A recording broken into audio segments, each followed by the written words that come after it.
नमस्कार दोस्तों, स्वागत है आपका स्टडी विद पृथ्वी पर।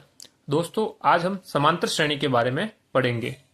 हमें एक क्वेश्चन दे रखा है यहाँ पे एपी अर्थमेट्रिक प्रोग्रेशन बोलते हैं, इसको समांतर श्रेणी बोलते हैं। इसमें लिखा है 2, 7, 12 dash dash dash dash dash. ये एक समांतर श्रेणी है जिसमें पहला पद 2 है, दूसरा पद 7 है, तीसरा पद 12 है। इस तरह से एक समांतर श्रेणी हमें दी गई है और उसका 10वां पद हमें निकालना है। पहला पद ये है, दूसरा पद ये है, तीसरा पद ये है, तो इसमें 10वां पद कौन सा होगा, ये हमारा क्वेश्चन है दोस्तों। तो समांतर श्रेणी के बारे में हम कुछ बेसिक समझते हैं, फिर हम इस क्वेश्चन को सॉल्व करते हैं दोस्तों। समांतर श्रेणी में कैसे होती है? समांतर श्रेणी में पहला पद होता है जैसे कि A1 मान लो आप, दूसरा पद होता है A2 होता है, इस तरह से तीसरा पद होता है A3 होता है। इस तरह से ये आगे आगे आगे बढ़ता जाता है और हमारे पास यहाँ पे 10वां पद निकालना है। तो मान लो जी ये A10 है दोस्तों। इस प्रकार से ये आगे और बढ़ती जा सकती है। हमें ये A10 वाला पद हमें निकालना है दोस्तों। ये हमारा क्वेश्चन है। तो A1 हमें दिया गया है, A2 दिया गया है, A3 भी हमारे पास है, A10 हमें निकालना है। A10 का जो फॉर्मूला होता है वो हम समझते हैं। मान लीजिए हमारे पास कोई nवां पद हमें निकालना है। मान लीजिए हमारे पास हमें nवां पद निकालना है, तो उसका एक फॉर्मूला होता है, वो हम समझते हैं कि जैसे कि an निकालना है हमें। nवां पद मतलब a के नीचे n लगाया तो वो nवां पद है। इसी प्रकार से A1 मतलब पहला पद है, A2 मतलब दूसरा पद है। इस तरह से a के नीचे अगर n लगा है तो ये nवां पद है। तो nवां पद का जो फॉर्मूला होता है वो होता है an बराबर a प्लस n-1 और d। ये फॉर्मूला होता है। अब हम इस फॉर्मूले को समझते हैं कि इसमें a क्या है, n तो आपको पता ही है कि nवां पद है, d क्या है, इसको समझना जरूरी है। इसके बिना आप इस क्वेश्चन को सॉल्व नहीं कर सकते। दोस्तों यहाँ पे a है, a बराबर क्या होता है, a बराबर A1 ही होता है। और बराबर a को हम A1 भी लिख सकते हैं और a भी लिख सकते हैं, और इसका मान होता है प्रथम पद। जो हमारे समांतर श्रेणी है उसका प्रथम पद क्या है, उसको हम बोलते हैं A1 भी बोलते हैं, a भी बोलते हैं दोस्तों। इस प्रकार से d है, d बराबर क्या है, d बराबर बोलते हैं हम इसको सार्व अंतर, इसको बोलते हैं सार्व अंतर दोस्तों। सार्व अंतर मतलब क्या हुआ कि आप जब इसमें अंतर कितना है समांतर श्रेणी में, मतलब पहले पद और दूसरे पद के बीच में अंतर कितना है, दूसरे पद और तीसरे पद के बीच में अंतर कितना है, वो हमें लिखना है यहाँ पे। क्योंकि समांतर श्रेणी है तो इसका प्रत्येक पद के बीच में जो अंतर होगा वो बराबर ही होगा दोस्तों। तो इसमें जैसे कि पहले और दूसरे पद के बीच में जो अंतर है वही दूसरे और तीसरे पद के बीच में अंतर होगा, तीसरे और चौथे पद के बीच में भी वही अंतर होगा। इसका अंतर हमेशा समान होगा, इसीलिए इसको हम समांतर श्रेणी बोलते हैं। तो हमारे पास जो सार्व अंतर है उसको हम कैसे निकालते हैं? उसको निकालने के लिए हम क्या करते हैं कि दूसरे पद में से पहले पद को घटाते हैं। ध्यान दीजिए दोस्तों, दूसरे पद में से पहले पद को घटाना है, ना कि पहले पद में से दूसरे पद को घटाना है। हमेशा दूसरे पद में से पहले पद को घटाना है, हमेशा आगे वाले पद में से पीछे वाले पद को घटाना है। तो हमारे पास जो सार्व अंतर होगा वो क्या होगा, A2 दूसरे पद में से हमने पहले पद को घटा दिया दोस्तों। इस प्रकार से हमें सार्व अंतर मिल जाएगा। इसका मान क्या होगा, d होगा।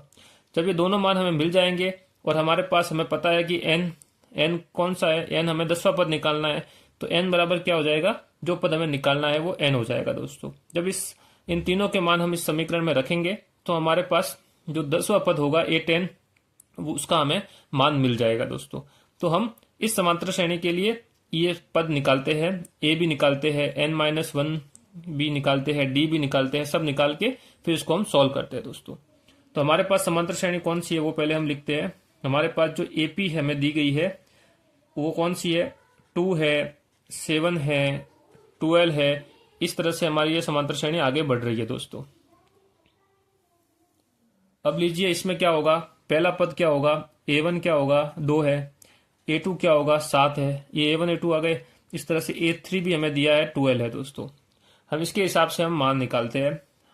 हमारे फॉर्मूला क्या है, A, और हमें 10वां पद निकालना है, तो यहाँ पे हम क्या लिखेंगे, A10। A10 क्या हो जाएगा दोस्तों, A प्लस 10 आ जाएगा, n के बदले -1 और d आ जाएगा दोस्तों।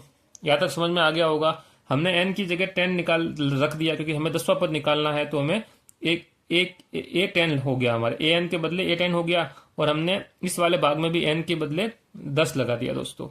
अब हमारे पास इस समांतर श्रेणी के लिए ए बराबर क्या होगा, ए बराबर A1 ही होता है, और वो कितना होता है दोस्तों, यहाँ पे हमारे पास 2 दे रखा है हमें, पहला पद 2 है तो वो 2 आ गया। उसके बाद हमें क्या निकालना है, एन हमारे पास मिल गया, हमें डी निकालना है। डी क्या है दोस्तों, A2 माइनस A1 है, तो हमें निकालना है A2 माइनस A1। जब A2 से A1 को घटाएंगे तो A2 कितना है 7 है, और A1 कितना है 2 है, तो 7 में से 2 गया तो कितना आएगा दोस्तों, ये 7 में से 2 गया तो कितना आएगा 5 आएगा दोस्तों। ये हमारे पास जो मान होगा वो डी का होगा, और ए का मान हमें क्या मिला है, 2 मिला है दोस्तों। याद रखिए आपको दूसरे पद में से पहले पद को घटाना है, A2 माइनस A1 करना है, A1 माइनस A2 मत करना, नहीं तो फिर यहाँ पे -5 आता और पूरा क्वेश्चन ही आपका गलत हो जाएगा दोस्तों। तो यहाँ तक आपने समझ लिया होगा। अब हम आगे बढ़ते हैं, इन जो भी मान हमने निकाले हैं ए और डी के मान, इनको हम इस फॉर्मूले में पुट करते हैं। इसके बाद हमें हमारा 10वां पद A10 मिल जाएगा। तो दोस्तों हम A10 निकाल रहे हैं, A10 बराबर क्या होगा, A10 क्या है, 10वां पद है, इसका मान क्या होगा दोस्तों। सबसे पहले हमें लगाना है ए का मान, ए का मान कितना निकला है हमारे पास 2 आ गया दोस्तों। इसके बाद प्लस का निशान आ गया, फिर 10 माइनस 1 ऐसा का ऐसा 10 माइनस 1 आ गया दोस्तों। अब हमें क्या निकालना है, डी का मान। डी का मान हमने कितना निकाला है दोस्तों, 5 आया, तो हमें यहाँ पे क्या आ जाएगा 5 आ जाएगा दोस्तों। अब हम इसे सॉल्व करना है तो हमारे पास A10 का मान हमें मिल जाएगा। तो 2 का 2 ऐसा का ऐसा रहेगा, 10 माइनस 1 कितना आ गया, 10 में से 1 गया तो 9 आ गया, और 9 का गुणा किससे होगा, 5 से होगा दोस्तों। यहाँ तक आपको समझ में आ गया। अब हमें 2 आ जाएगा यहाँ पे 2, और 9 और का गुणा 5 से करेंगे तो कितना आ जाएगा 45 आ जाएगा दोस्तों। इस तरह से हमें कितना मिला, 45 प्लस 2 47 मिला दोस्तों। तो हमें जो क्या मिला, A10 बराबर क्या हो गया, 10वां पद हो गया 47। तो यही दोस्तों हमारा क्या है, आंसर है दोस्तों। अतः हमारी समांतर श्रेणी का 10वां पद क्या हो गया दोस्तों, 47 हो गया। तो दोस्तों इस तरह से हमें कोई क्वेश्चन अगर दिया है और हमें nवां पद या 10वां पद हमें निकालना है, तो हमें इस तरह से दोस्तों पूरा ये फॉर्मूला लगा के हमें ए और डी के मान निकालने हैं। एन के बदले हमें वही मान लगाना है जितना पद हमें निकालना है। अगर हमें 10वां पद निकालना है तो एन के बदले 10 आ जाएगा, ए के बदले हम पहला पद ले लेंगे, डी के बदले हम सार्व अंतर ले लेंगे, जो दूसरे पद में से पहले पद को घटा के मिलेगा दोस्तों। इस प्रकार से हमने ये क्वेश्चन सॉल्व किया दोस्तों। मैं आशा करता हूँ कि आपको ये समांतर श्रेणी किस प्रकार से निकालनी है वो समझ में आ गया होगा दोस्तों। अगर आपको वीडियो में अच्छा लगा है तो वीडियो को लाइक कीजिए, वीडियो को दोस्तों अपने दोस्तों के साथ शेयर कीजिए। अगर आप हमारे चैनल पर नए हैं दोस्तों तो चैनल को सब्सक्राइब कीजिए, हम ऐसे ही वीडियो आपके लिए लाते रहेंगे। मिलते हैं दोस्तों नए वीडियो में नए टॉपिक के साथ। Thank you.